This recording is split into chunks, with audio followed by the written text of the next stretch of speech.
अधिक मास क्या है? हिंदू कैलेंडर में हर तीसरे साल एक अतिरिक्त माह का प्राकट्य होता है, जिसे अधिक मास, मल मास और पुरुषोत्तम मास के नाम से भी जाना जाता है। हिंदू धर्म में इस माह का विशेष महत्व है। संपूर्ण भारत की हिंदू धर्मपरायण जनता इस पूरे मास में पूजा पाठ, भगवत भक्ति, व्रत, उपवास, जप और योग आदि धार्मिक कार्यों में संलग्न रहती है। ऐसा माना जाता है कि अधिक मास में किए गए धार्मिक कार्यों का किसी भी अन्य माह में किए गए पूजा पाठ से 10 गुना अधिक फल मिलता है। यही वजह है कि श्रद्धालु जन अपनी पूरी श्रद्धा और शक्ति के साथ इस मास में भगवान को प्रसन्न करते हैं और इस जन्म के साथ साथ अपना अगला जन्म भी तार लेते हैं। वशिष्ठ सिद्धांत के अनुसार भारतीय हिंदू कैलेंडर सूर्य मास और चंद्र मास की गणना के अनुसार चलता है। अधिक मास चंद्र वर्ष का एक अतिरिक्त भाग है जो हर 32 माह, 16 दिन और 8 घंटों के अंतर से आता है। इसका प्राकट्य सूर्य वर्ष और चंद्र वर्ष के बीच अंतर का संतुलन बनाने के लिए होता है। भारतीय गणना पद्धति के अनुसार प्रत्येक सूर्य वर्ष 364 दिन और करीब 6 घंटे का होता है, वही चंद्र वर्ष 354 दिनों का मन जाता है। दोनों वर्षों के बीच 11 दिनों का अंतर होता है। इसी अंतर को मिटने के लिए 3 साल में एक चंद्र मास अस्तित्व में है, जिसे अतिरिक्त होने के कारण अधिक मास का नाम दिया जाता है। अधिक मास का महत्व क्यों है? हिंदू धर्म के अनुसार प्रत्येक जीव पंचमहाभूतों से मिलकर बना है। इन पंचमहाभूतों में जल, अग्नि, वायु, आकाश, पृथ्वी सम्मिलित है। अधिक मास में समस्त धार्मिक कृत्यों, चिंतन, मनन, ध्यान, योग आदि के माध्यम से साधक अपने शरीर में समाहित इन 5 तत्वों में संतुलन स्थापित करने का प्रयास करता है। इस पूरे मास में अपने धार्मिक और आध्यात्मिक प्रयासों से प्रत्येक व्यक्ति अपने भौतिक और आध्यात्मिक उन्नति और निर्मलता के लिए उद्यत होता है। इस तरह अधिक मास के दौरान किए गए प्रयासों से व्यक्ति हर 3 साल में स्वयं को स्वच्छ कर परम निर्मलता को प्राप्त कर नई ऊर्जा से भर जाता है। ऐसा माना जाता है कि इस दौरान किए गए प्रयासों से समस्त कुंडली दोषों का भी निराकरण हो जाता है। अधिक मास में क्या करना होता है उचित? अधिक मास में दान, पुण्य, कथा, भगवत आदि करना चाहिए और भगवान शिव या भगवान विष्णु से जुड़े यज्ञ और अनुष्ठान करने का बहुत ही महत्व है। कहा जाता है कि अधिक मास में प्रत्येक दिन 33 वस्तुओं का दान देने का महत्व होता है। ऐसी मान्यता है कि जो व्यक्ति अधिक मास में 33 वस्तुओं का दान करते हैं उनके सभी पाप समाप्त हो जाते हैं और अत्यधिक पुण्य की प्राप्ति होती है, जो कि उनका पुण्य कभी भी समाप्त नहीं होता। 33 वस्तुओं में आप जैसे पूरी, सब्जी, टॉफी, बिस्कुट, पुस्तक, कलम इत्यादि दान कर सकते हैं। अधिक मास में क्या न करें? कहा जाता है कि अधिक मास में कोई भी शुभ कार्य नहीं किया जाता है, जैसे कि विवाह, मुंडन, नामकरण, गृह प्रवेश, सगाई आदि नहीं होती और नई वस्तुओं की खरीदारी भी नहीं की जाती है। अधिक मास में श्रीमद् भगवद गीता अवश्य पढ़ना चाहिए। अधिक मास में शुभ कार्य नहीं किया जाता, ऐसे में कुछ पूजा है जो हरगिज नहीं करनी चाहिए। घर बनाने की नींव नहीं रखनी चाहिए, लंबी यात्रा पर नहीं जाना चाहिए, यज्ञोपवीत संस्कार आदि नहीं करना चाहिए, किसी भी मंदिर का निर्माण कार्य, देव प्रतिष्ठा, गौदान इत्यादि भी नहीं करना चाहिए।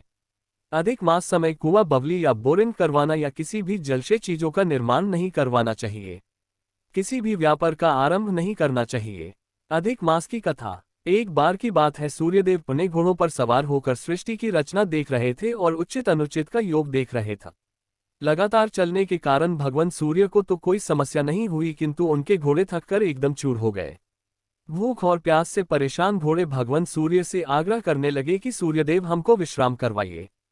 तब सूर्य देव उनकी आग्रह पर एक बावली पर रुके और घोड़ों को आराम करने के लिए छोड़ दिया और चिंता में बैठे थे कि मेरा रुकना उचित नहीं और घोड़ों को भी और अधिक चलना भी उचित नहीं। तभी उनकी नज़र बगल में चल रहे गधों पर पहुंची और उनको चलने के लिए कहा।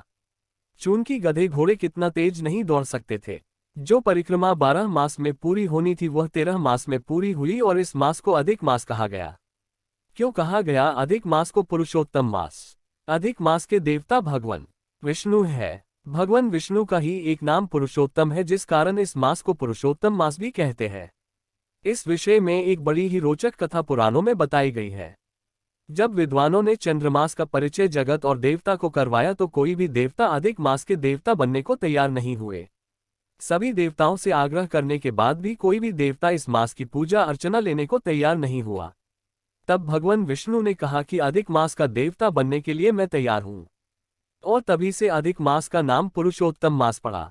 अधिक मास को मल मास क्यों कहते हैं? हिंदू धर्म में अधिक मास के दौरान सभी पवित्र कर्म वर्जित किए गए हैं। माना जाता है कि अतिरिक्त होने के कारण यह मास मलिन होता है। इसलिए इस मास के दौरान हिंदू धर्म के विशिष्ट व्यक्तिगत संस्कार जैसे नामकरण, विवाह इत्यादि नहीं होता है। मलिन मनाने के कारण ही इसे मल मास जाता है। अधिक मास की कहानी। किसी नगर में एक राजा दृद्धधन्वा राज करते थे। वह अत्यंत पराक्रमी, सदाचारी और जनता प्रिय राजा थे। एक बार की बात है, राजा धनवा शिकार पर गए और जब वे थक गए तो अपने घोड़े को एक वृक्ष में बांधकर एक वृक्ष के नीचे आराम करने लगे। तभी वहां एक तोता आया और वह बार बार कहता कि हे राजा, तू सांसारिक मोह माया में झूठी रौनक और साज धज्जा में लीन रहेगा तो अध्यात्म को कैसे प्राप्त करेगा। यही वह तोता बार बार दोहरा रहा था, जिससे राजा परेशान हो उठे और घर आकर स्वयं को एक कमरे में बंद कर लिया। न कुछ खाया, न पिया और न ही किसी से मिले। कुछ समय पश्चात ऋषि वाल्मीकि उनके महल पधारे। तब राजा ने उनसे सारी बात बताई और अपनी परेशानी का कारण बताया। तब श्री वाल्मीकि मुस्कुराए और बोले कि मैं तुम्हें एक कथा सुनता हूँ। ऋषि की पुत्री गौतमी का विवाह एक ब्राह्मण से हुआ और उनका जीवन सुखपूर्वक बीतने लगा, परंतु उनको संतान सुख प्राप्त नहीं हुआ। दोनों ने भगवान की पूजा की और घोर तप किया, जिससे प्रसन्न होकर भगवान विष्णु ने उन्हें पुत्र प्राप्ति का आशीर्वाद दिया और उनको पुत्र की प्राप्ति हुई।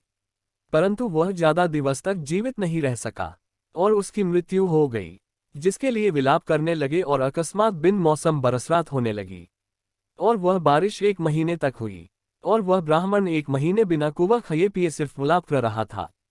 तो ये जाने अनजाने अधिक मास का उपवास कर गया और जिससे प्रसन्न होकर भगवान विष्णु स्वयं प्रकट हो गए और आशीर्वाद दिया कि तुम अपने पुत्र के साथ गृहस्थ आश्रम को जियोगे और उसके बाद तुम्हें स्वर्ग की प्राप्ति होगी और फिर तुम्हारा जन्म राजा दृद्धधन्वा के रूप में होगा और तुम संसार के सारे सुख भोगोगे। और जब तुम भगवान विष्णु को भूल जाओगे तो तुम्हारा ये पुत्र तोता बनकर तुम्हें याद दिलाएगा। ये सुनकर राजा सांसारिक मोह माया छोड़कर अध्यात्म में लग गए और भगवान विष्णु की आराधना करने लगे और उनका कल्याण हुआ।